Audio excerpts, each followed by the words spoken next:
पंजाब सरकार ने सफाई कर्मचारियों को लेकर बड़ा फैसला लिया है। कैबिनेट मंत्री हरजोत सिंह बैस ने बताया कि राज्य में 5 वर्ष की सेवा पूरी कर चुके सफाई कर्मचारियों को नियमित किया गया है। सरकार के इस निर्णय से लंबे समय से नियमितीकरण की प्रतीक्षा कर रहे कर्मचारियों को राहत मिलेगी। कैबिनेट मंत्री ने कहा है कि सरकार कर्मचारियों के हितों की सुरक्षा और बेहतर कार्य व्यवस्था के लिए लगातार कदम उठा रही है। इस फैसले से हजारों सफाई कर्मचारियों को स्थायी सेवा का लाभ मिलेगा और उन्हें सेवा संबंधी सुविधाएं भी नियमानुसार उपलब्ध कराई जाएंगी।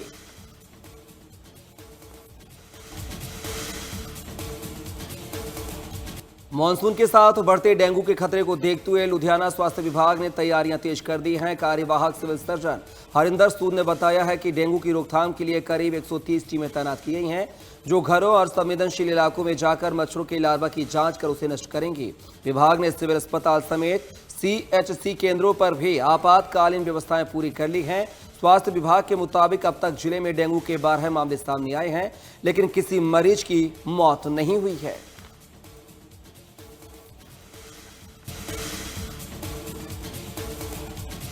चंडीगढ़ में हरियाणा के मुख्यमंत्री नायब सिंह सैनी ने बताया है कि राज्य कैबिनेट ने Haryana state commission for minority bill 2026 को मंजूरी दे दी है। इस विधेयक के तहत हरियाणा राज्य अल्पसंख्यक आयोग का गठन किया जाएगा। आयोग में एक चेयरपर्सन, एक वाइस चेयरपर्सन, 5 गैर सरकारी सदस्य और एक सचिव शामिल होंगे।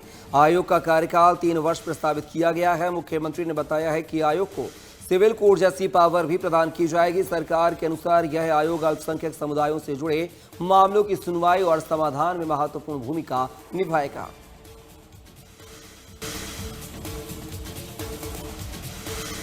चंडीगढ़ स्थित पंजाब यूनिवर्सिटी PhD स्कॉलर ज्योति की करंट लगने से मौत हो गई है। मृतक ज्योति रेवाड़ी की रहने वाली थी।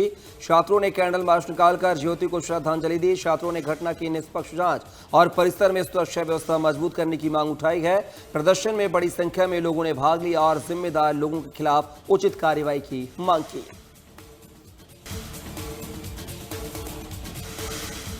कैथल के सेटा रोड पर नशा तस्करों पर पुलिस ने बड़ी कार्रवाई की है। इस दौरान पुलिस ने 3 तस्करों के घरों को JCB से गिरा दिया है। तीनों आरोपियों पर नशा तस्करी के कई मामले दर्ज हैं। पुलिस के मुताबिक आरोपियों के मकान अवैध जमीन पर बने हुए थे। पुलिस ने साफ किया है कि नशा तस्करों के खिलाफ उसका ये अभियान आगे भी जारी रहेगा।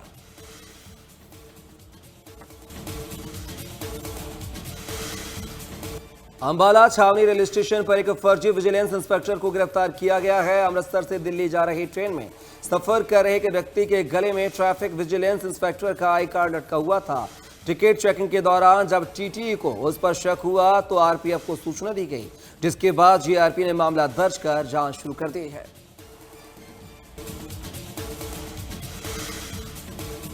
करनाल के कुजबुरा थाने में तैनात एक ASI को ACB की टीम ने 10,000 रुपए की रिश्वत लेते हुए रंगे हाथों गिरफ्तार किया है। आरोपी पुलिसकर्मी पर जमीन के रास्ते के विवाद में कार्रवाई करने के बदले पैसे लेने के आरोप है। शिकायत मिलने के बाद ACB ने जाल बिछाकर उसे गिरफ्तार कर लिया है। जानकारी के मुताबिक आरोपी 2 महीने पहले ही हेड कांस्टेबल से ASI के पद पर प्रमोट हुआ था।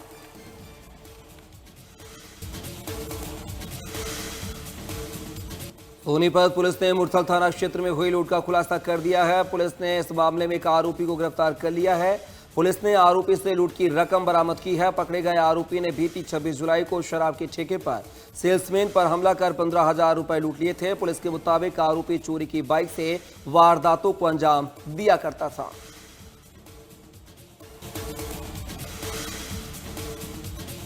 उत्तर प्रदेश के मुख्यमंत्री योगी आदित्यनाथ ने गोरखपुर दौरे के दौरान गोरखनाथ मंदिर परिसर में जनता दर्शन कार्यक्रम आयोजित किया।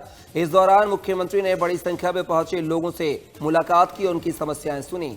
योगी आदित्यनाथ ने अधिकारियों को जनता की शिकायतों के त्वरित और प्रभावी समाधान के निर्देश दिए। मुख्यमंत्री ने भरोसा दिलाया कि सरकार हर नागरिक की समस्या के समाधान के लिए प्रतिबद्ध है और शिकायतों पर समयबद्ध कार्रवाई सुनिश्चित की जाएगी।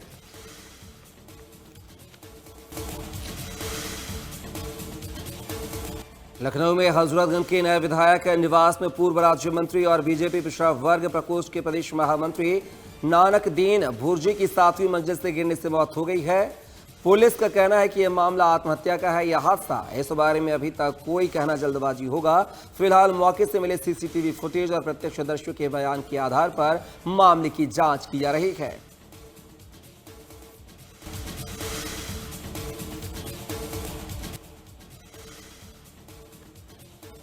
वाराणसी पुलिस ने साइबर ठगी के खिलाफ बड़ी कार्रवाई करते हुए फर्जी मैरिज ब्यूरो का भांडाफोड़ किया है। पुलिस ने मैरिज ब्यूरो की आड़ में फर्जी कॉल सेंटर पर छापा मारकर 10 महिलाओं को गिरफ्तार किया है। पुलिस ने मौके से 27 मोबाइल फोन, कई दस्तावेज और अन्य इलेक्ट्रॉनिक उपकरण बरामद किए हैं।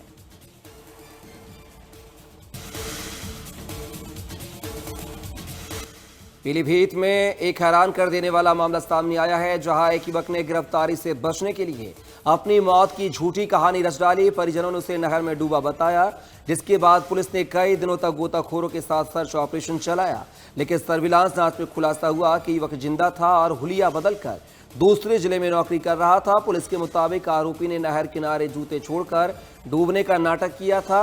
अमरिया पुलिस ने तकनीकी जांच के आधार पर आरोपी को गिरफ्तार कर पूरी साजिश का पर्दाफाश किया है।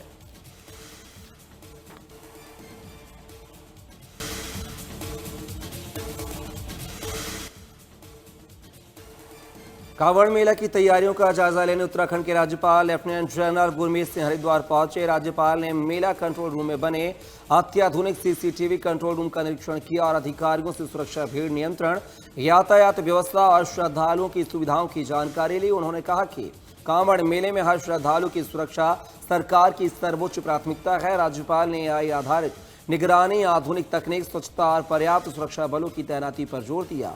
इसके बाद उन्होंने हर की पैड़ी पहुंचकर मां गंगा की पूजा की और मेले की सफलता की कामना की।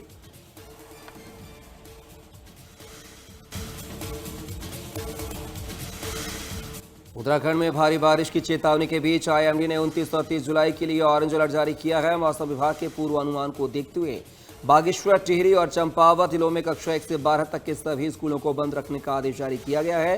कई जिलों में भारी बारिश से बहुत भारी बारिश, आकाश की बिजली और तेज बौछार की संभावना जताई गई है। राज्य आपदा प्रबंधन प्राधिकरण ने सभी जिला प्रशासन को सतर्क रहने के निर्देश दिए हैं।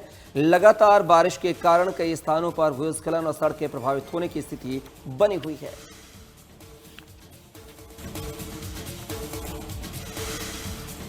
उत्तराखंड में लगातार हो रही चारधाम की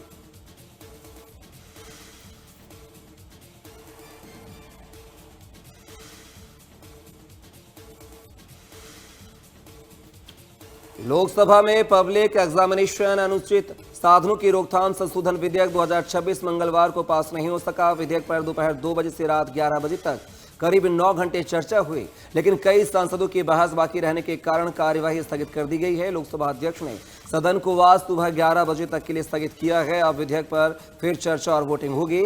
इसके बाद इसे राज्यसभा में पेश किया जाएगा। विधेयक में 2024 में बने कानून में संशोधन का प्रस्ताव है। केंद्रीय राज्य मंत्री जितेंद्र सिंह ने कहा कि इससे पेपर लीक रोकने में मदद मिलेगी।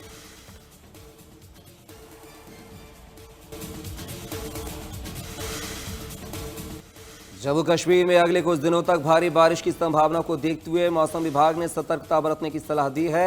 IMD के मुताबिक लगातार वर्षा से कुछ इलाकों में जलभराव, भूस्खलन, यातायात प्रभावित हो सकता है। प्रशासन ने लोगों से अनावश्यक यात्रा से बचने और मौसम की ताजा जानकारी पर नजर रखने की अपील की है। संवेदनशील क्षेत्रों में रहने वाले लोगों को विशेष सावधानी बरतने के निर्देश दिए गए हैं। साथ ही पर्यटकों और स्थानीय लोगों से प्रशासन द्वारा जारी दिशा निर्देशों का पालन करने और किसी भी आपात स्थिति में संबंधित अधिकारियों से संपर्क करने की अपील की गई है।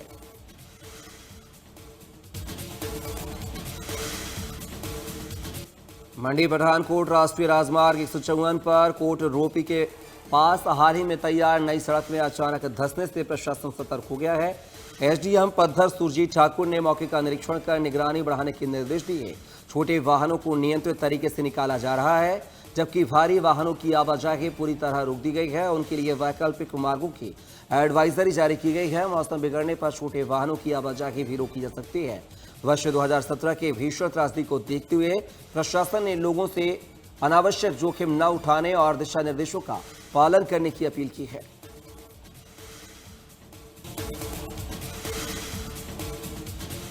स्कॉटलैंड में आयोजित कॉमनवेल्थ गेम्स 2026 में भारतीय वेटलिफ्टर हरजिंदर कौर ने महिला 69 किलोग्राम वर्ग में सिल्वर मेडल जीतकर देश का नाम रोशन किया है। पदक जीतने के बाद हरजिंदर कौर ने खुशी जाहिर करते हुए कहा है कि वो भारत के लिए रजत पदक जीतकर गर्व महसूस कर रही है। उन्होंने अपने प्रदर्शन पर संतोष जताया और मेडल को अपने परिवार को समर्पित किया।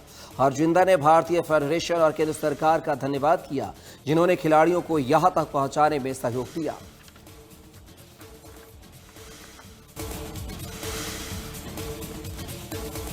अमेरिकी राष्ट्रपति डोनाल्ड ट्रंप और इजरायल के प्रधानमंत्री बेंजामिन नेतन्याहू के बीच व्हाइट हाउस में करीब 90 मिनट तक बैठक हुई है। बैठक के बाद नेतन्याहू ने इसे सहयोग और आपसी समझ वाली महत्वपूर्ण बातचीत बताया।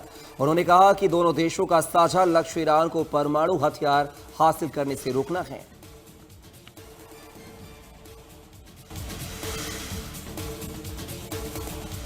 यूक्रेन के राष्ट्रपति व्लादिमीर ज़ेलेंस्की ने अमेरिकी राष्ट्रपति डोनाल्ड ट्रंप के साथ व्हाइट हाउस में हुई बैठक को लेकर जानकारी दी है। ज़ेलेंस्की ने कहा है कि बातचीत में पैट्रियट एयर डिफेंस सिस्टम के इंटरसेप्टर के उत्पादन के लिए लाइसेंस और कई अन्य महत्वपूर्ण प्रस्तावों पर चर्चा हुई है। उन्होंने बताया है कि दोनों नेताओं ने कूटनीतिक प्रयासों को फिर से गति देने पर विचार किया। ज़ेलेंस्की के अनुसार भविष्य की बातचीत और संपर्क को लेकर दोनों देशों की टीमें आपसी तालमेल के साथ काम करेंगी। बैठक में यूक्रेन की सुरक्षा और सहयोग से जुड़े विषयों पर भी चर्चा हुई है।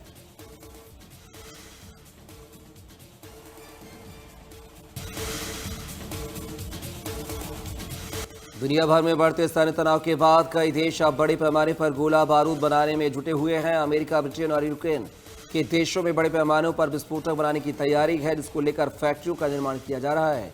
इन देशों का लक्ष्य अपने यहाँ पर्याप्त मात्रा में गोला बारूद तैयार करना है, जिससे युद्ध के दौरान किसी भी देश के ऊपर निर्भरता को कम कर सकें। एक रिपोर्ट के मुताबिक नाटो देशों में करीब 24 नए प्रोजेक्ट चल रहे हैं।